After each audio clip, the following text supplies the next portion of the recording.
പ്രിയ S എഴുതിയ പൂച്ചപ്പുൽക്കൂട്. ശന്തനുവും അമ്മയും ചേർന്ന് അവരുടെ വീടിനെ ക്രിസ്മസിനായി ഒരുക്കിക്കൊണ്ടിരിക്കുകയായിരുന്നു. പുൽക്കൂടും നക്ഷത്രങ്ങളും ബൾബുകളും ക്രിസ്മസ് ട്രീയും അലങ്കാരങ്ങളുമെല്ലാം ഷെൽഫിൽ നിന്ന് പുറത്തെടുത്തു വെച്ചു അമ്മ. വേർതിരിച്ചു വെച്ചിരുന്ന പാർട്സുകളൊക്കെ കൂട്ടിയോജിപ്പിച്ച് ശാന്തനു ക്രിസ്മസ് ട്രീ ഉണ്ടാക്കി. പിന്നെ അതിന്മേൽ പല നിറങ്ങളിൽ മിന്നി മിന്നി തെളിയുന്ന അലങ്കാര വിളക്കുമാലകൾ ചുറ്റി.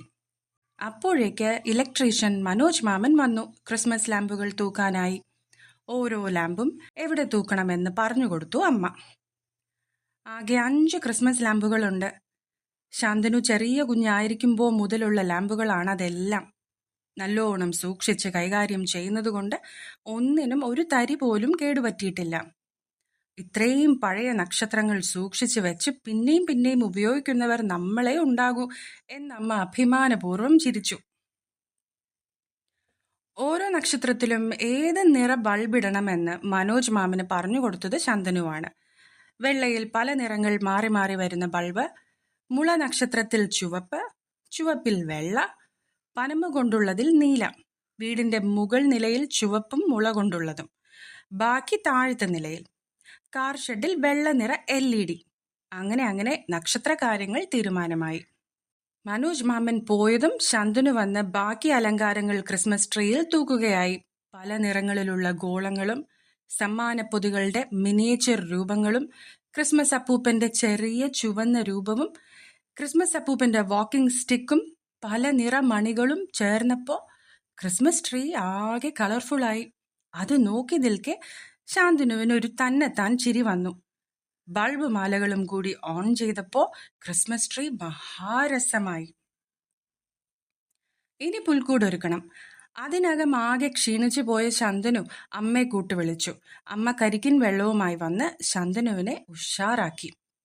ശന്തനുവും അമ്മയും പുൽക്കൂടിന് നേർക്ക് നടന്നു. പുൽക്കൂടിൽ വയ്ക്കാനുള്ള രൂപങ്ങൾ നിറഞ്ഞ ബോക്സ് അമ്മ കയ്യിൽ താങ്ങിപ്പിടിച്ചിരുന്നു. പുൽക്കൂടിനടുത്തെത്തിയപ്പോൾ അവർക്ക് ചിരി വന്നു. അതിനകത്ത് നീണ്ടു നിവർന്നിരിക്കുന്നു തങ്കുപൂച്ച. അത് അവളുടെ വീടാണെന്ന ഗമയിലാണ് അവളുടെ ഇരിപ്പ്. അവളുടെ അടുത്ത് എന്തോ ഇളകുന്നത് കണ്ട് ശ്രദ്ധിച്ചു നോക്കുമ്പോഴല്ലേ തങ്കുവിന്റെ 3 കുട്ടികളും ഉണ്ടതിൽ. അവൾ കടിച്ചെടുത്ത് കൊണ്ടുവച്ചതായിരിക്കും. സിസിലി, റോസിലി, വാസിലി എന്നാണ് അവരുടെ പേര്.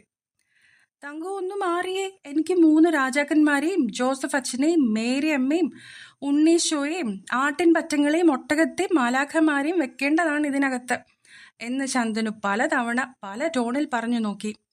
തങ്കുവിനുണ്ടോ വല്ല കൂസലും? അവൾ ഒന്നും കേൾക്കാ ഭാവത്തിൽ തല ഉയർത്തിപ്പിടിച്ചിരുന്നു. പൂച്ചക്കുഞ്ഞുങ്ങൾ അവളുടെ മേലെ കൂടി കയറി മറിഞ്ഞു. പൂച്ചകൾ പുൽക്കൂട് അവരുടെ വീടാക്കിയെന്ന് ശന്തനുവിനും അമ്മയ്ക്കും തീർച്ചയായി. ഇനി എന്താ ചെയ്യാ, ഇവർ മാറുന്ന ലക്ഷണമൊന്നുമില്ല. നമുക്ക് പുൽക്കൂടിന് പുറത്ത് നിരത്താം ഈ രൂപങ്ങളെ എന്ന് പറഞ്ഞു അമ്മ. അങ്ങനെ പൂച്ചകൾ പുൽക്കൂടിനകത്തായ, പുൽക്കൂട് രൂപങ്ങൾ പുൽക്കൂടിന് പുറത്തായ ക്രിസ്മസ് ആണ് ഇത്തവണ ശന്തനു ആഘോഷിച്ചത്. ചിലപ്പോൾ പൂച്ചകളും വന്നു കാണും പണ്ട് യേശുകുഞ്ഞിനെ കാണാൻ. ആടുകളും ആട്ടിടയന്മാരും നിൽക്കുന്നതിനിടെ ന്യായമായും പൂച്ചകളും ചേർന്നിരിക്കും അക്കൂട്ടത്തിൽ എന്ന് പറഞ്ഞു ചിരിച്ചു അമ്മ. ശന്തനു ലൈറ്റ് മാലയിട്ട് പൂച്ചപ്പുൽക്കൂട് അലങ്കരിച്ചു. താങ്ക് യു എന്നാവർത്തിച്ചു പറയും പോലെ തങ്കു തുരുതുരാ മ്യാവൂന്ന് പറഞ്ഞു.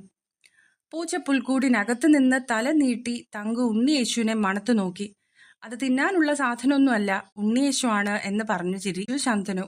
എന്നിട്ടവൻ പൂച്ചപ്പുൽക്കൂടിനടുത്ത് കാൽ നീട്ടിയിരുന്ന് ഉണ്ണിയേശു പിറന്ന കഥ തങ്കുവിന് പറഞ്ഞുകൊടുത്തു.